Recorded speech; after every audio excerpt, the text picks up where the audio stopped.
Ndinokuchingamidza zvekare muzara naZimbabwe ndemboti muri watsvaine kwese kwamuri kumatema nanyika radzoka zvekare nenhau dzichibva muzvivhitivhiti zvakasiyana-siyana uyezve mumastreet akasiyana-siyana munyika yedu yezimbabwe.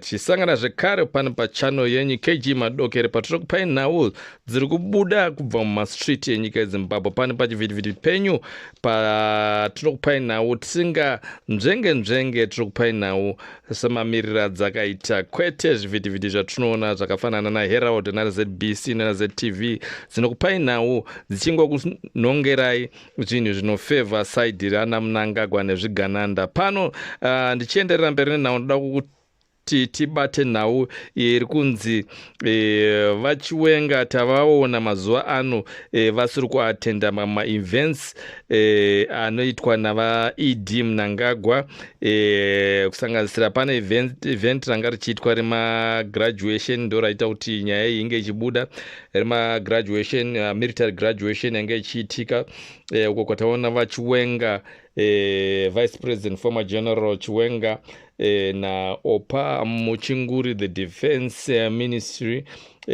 vanga vasiko kune this graduation yanga ichiitwa uko kwataona kune vana vaMnangagwa naMnangagwa vanga vari pagraduation. Tisingazivi kuti varambidzwe here, asi ndo vanhu vanofanira kunge varitopo pamagraduation ava, zvakafanana na the defense minister na uyezve vice president Chiwenga. Maoccasion akadai so nguva zhinji vanenge varipo, asi taona zvichinzi vachiwenga maevents mazhinji ayo avanoona kuti anenge achida kunzi vaMnangagwa pavanenge vachida kuti vange vachitaura zvekuti zvepolitics zvokuti zvinova saidhi ravo o zvokuda kusumudzira kuti varambe vachienderera nokutonga kwavo nezviri kuitika nezvigananda uyezve nemunyaya dziri kubuda muZANU-PF dzanavatagwirei. Vachiwenga hanzi vasarudza kuti vanga vasatende mapurogiramu avo, zvisanganisira also naDefense Ministry anofanira kunge aripo ndeyekuti masoja ari kugraduate. Taona ikoko kuchigraduate nemasoja akasiyana-siyana enyika dzakasiyana-siyana dzemuno muSouth Australia, South Africa, Mozambique, Botswana, Namibia, Zambia kune masoja vanga vachigraduate, vana vanga vachigraduate pa that same graduation yaatendwa naMnangagwa nevana vake, asi defense minister anga asiko nemamagenerals uyezve the vice president weZimbabwe Chiwenga vanga vasipo. Zvichinzi vachiwenga vakuchuza maevents ekuenda akafanana neane zvekuita nezve national interest, zvokuita nezvekuti mhuri yeZimbabwe ingafambisise or the way forward yatingafambe nayo yokuti Zimbabwe inge ichibudirira, kwete maevents ayo avari kushoropodza ari kunzi maevents ekuita kuti Mnangagwa nezvigananda vange vachienderera mberi noutongi uyo hwakarambwa nemaZimbabwenzi kwamakore akawanda. Uyezve zvatiri kuona vanhu veZANU-PF kusanganisira vanhu veZANU-PF mugore rino vari kuramba utongi uyo hwari kuti hudzvanyirire huri kuitika muZimbabwe. Zviri kunzi izvo vanhu vemuZANU-PF vazhinji vacho vari kudedera nezviri kuitika izvi pakati pavaMnangagwa navachiwenga. Zvichinzi izvo taona also the current Zimbabwe commander, defense commander achitaurwa naye pazvivhitivhiti apo paatozobuda even pamaHerald headline zvichinzi izvo muZimbabwe we shall maintain peace, ticharamba tichaita kuti munge mune runyararo. Vanhu vazhinji vari kubvunza kuti sei defense commando ataura naye kuti ticharamba tichiita kuti muZimbabwe muchange mune runyararo, kuitira kuti asi pane nyaya yaari kunzwa yaari kufungidzira kuti maybe panogona kuita hondo or coup or noise inogona kuitika. Sei ataura mashoko aya? Vanhu vazhinji vari kuzvibvunza muzvivhitivhiti kuti sei this defense commander ataura kuti ticharamba tichiita kuti Zimbabwe inge iine runyararo, asi tichiziva kuti nyika yedu yanga yagara ine runyararo. Chii chamboita kuti anga achipindura mubvunzo achidai? So zvinhu zviri kubvunza vanhu vakaona muzvivhidio zvakasiyana zvichinzi aiwa vanhu vemuZANU-PF vazhinji vaiva vari kudedera nemashoku ari ngobva muZANU-PF nemaleaders akasiyana-siyana anoremekedzwa. Maleaders vanoziva kuti aiwa zvinhu zvavanotaura mashoko asingawiri pasi but anenge achitorewa something. kutenda kune nhau iri kunetsa also mukati meSouth Africa. Tiri kuziva kuti the late Zambian president iye anoitwa Edgar Lungu anga hasavigwa ende achirimo munyika yeSouth Africa. Pane kwakurwisana pakati pefamily yaLungu nehurumende iriko kuZANU-PF iriko pari zvino. Family yaLungu iye haisi kuda kuti Edgar Lungu anga achinovigwa kuZambia iri kune zvipomerwawo zvairi kupa zvakasiyana siyana ida kuti avigirwe munyika yeSouth Africa. Apo muSouth Africa nemaoperation Dhudhura avo nevanhu muSouth Africa havasi kuda kuti Edgar Lungu anga achivigirwa munyika iyoyo, saka paitaka kurwisana.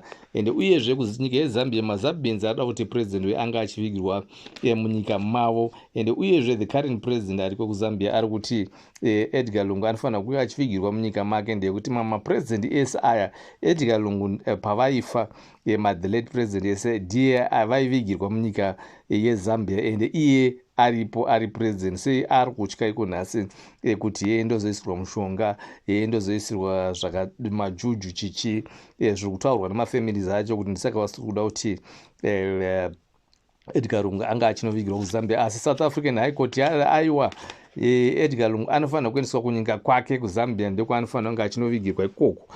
Taona mafamily members acho ndepaunoona kuti vanhu vanenge vane mari dzekuwesa but mari dzekuti vadevelope nyika yacho havana.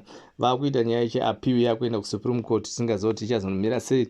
Asi munhu ndomwe uchingoenda unovigirwa kunyika kwako, sei ari kutiza ada kuvigirwa into foreign land. Apa tiona kuSouth Africa ko ndokusiri kuti mudi wamaforeigners, asi iye ada kuvigirwa munyika iyoyo. Sei ndadzokera anovigirwa kunyika kwake tisingaziva kuti chii chiri kuita kuti vange vachiomesa musoro vanhu vefamily yaLungu.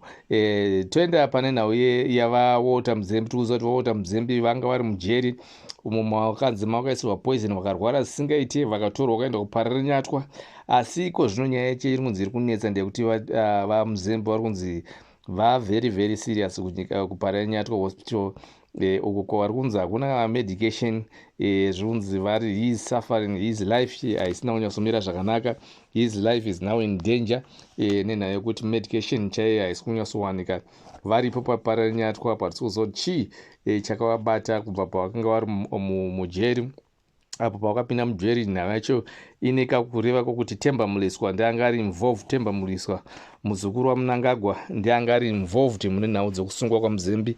Munoziva kuti mazuva anga achangobva kunoita mameeting naMnangagwa, vakaita kunge vanga vawirirana. Mnangagwa akaita kunge akamuregerera, asi zvinonzi izvo Mnangagwa haaregerere munhu.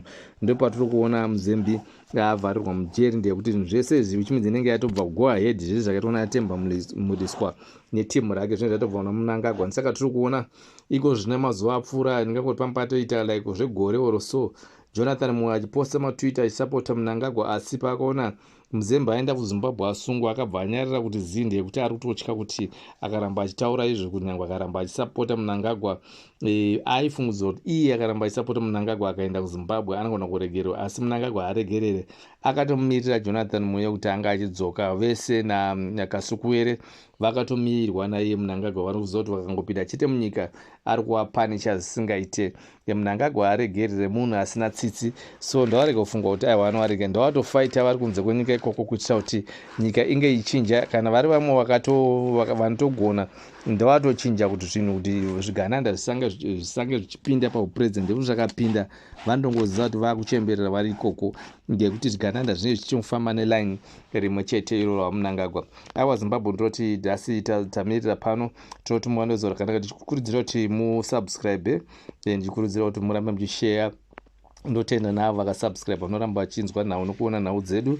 Ndokutendai zvikuru nokulike, ndokutendai nokusapota kwamunoita channel ineyi nezvakasiyana siyana nemari nemadonation amunoisa pachannel ineyi. Ndotendai kuti chido chedu ndoziva kuti munoda kuti tinge tiri 24/7 channel inenge ichibroadcast all the time.